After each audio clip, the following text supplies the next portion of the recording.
Assalamualaikum warahmatullahi wabarakatuh. Perkenalkan, nama saya Hafid Iza Ramadan dengan NIM G00241155.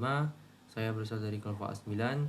Jadi di sini saya akan membahas mengenai materi tentang REN secara struktur anatomisnya beserta vaskularisasi dan inervasinya. Jadi dari awal yaitu saya akan membahas REN ya, REN atau ginjal. Itu fungsi utamanya ialah menyaring darah ya, menyaring zat-zat dari di zat yang tidak berguna di darah yang bakal dibuang. Secara sederhananya seperti itu. Selain dia itu sebagai penyaring, dia juga bisa mengatur keseimbangan air dan juga mengatur tekanan darah serta pH darah juga. Nah, jadi lanjut kita ke struktur umumnya dari REN ya, struktur REN-nya. Nah, jadi untuk struktur ekstranya REN itu dibagi ada jadi dua, ada fasies dan polus. Nah, fasies itu kan muka ya, jadi fasies itu ada yang anterior posterior. Untuk fasies anterior itu dia ada di sini, yang ini.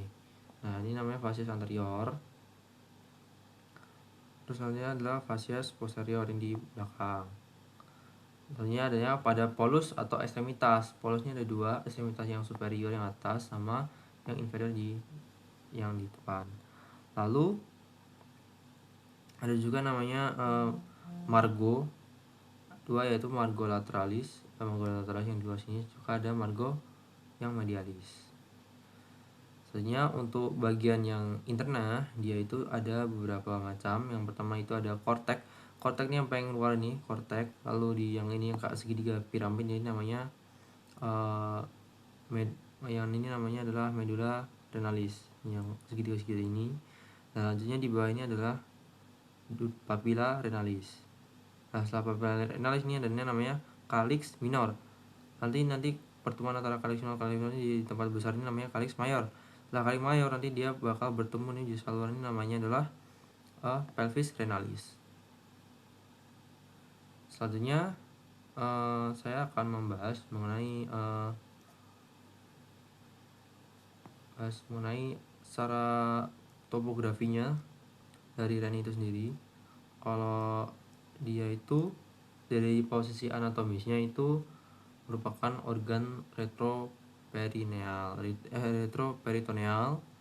Lalu terdapat glandula adrenal di polusnya ini, glandula adrenalnya ini dua nih di atas masing-masing REN. Lalu secara skleptopis untuk REN yang sinister atau kiri, dia itu setinggi VTH 12 sampai inferior VL3.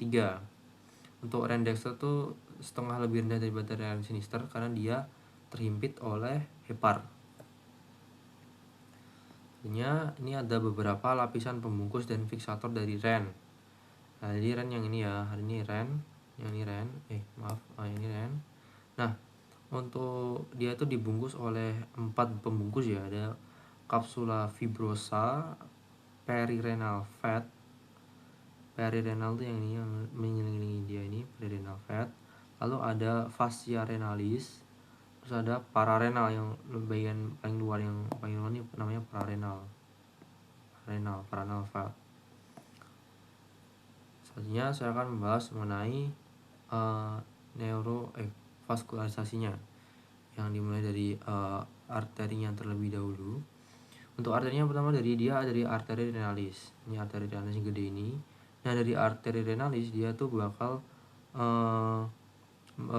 berlanjut ke arteri segmental arteri. Dari arteri segmental dia bakal ke arteri lobaris. Nah, setelah dari arteri lobaris dia itu bakal lanjut ke arteri arcuata, lanjut ke interlobularis, lalu selanjutnya lanjut ke glomerulus. Nah, kalau venanya ini nanti dia langsung balik yang di tadi kan ada di arcuata, interlobaris, aferen, glomerulus, eferen, lalu lanjut lagi ke vena interlobaris, vena arcuata, vena interlobar, lalu lanjut lagi ke vena renalis, dan terus lanjut ke vena cava inferior. Seperti itu. Selanjutnya untuk neurovaskularisasinya, inervasinya mohon maaf. Untuk inervasinya pertama dia ada plexus renalis. Nah, plexus renalis ini ada dibagi menjadi 3, yaitu somatic afferent yaitu dari nervus spinagnithoracici, lalu ada simpatisnya itu dari nervus spinanicus major dan nervus spinanicus minor, lalu selanjutnya ada nervus parasimpatis nervus vagus. Nah, untuk plexus renalis ini dia bakal berhubungan dengan plexus testicularis. Mungkin sekian dari penjelasan saya mengenai anatomi ren, vaskularisasi, dan inervasinya. Sekian, terima kasih.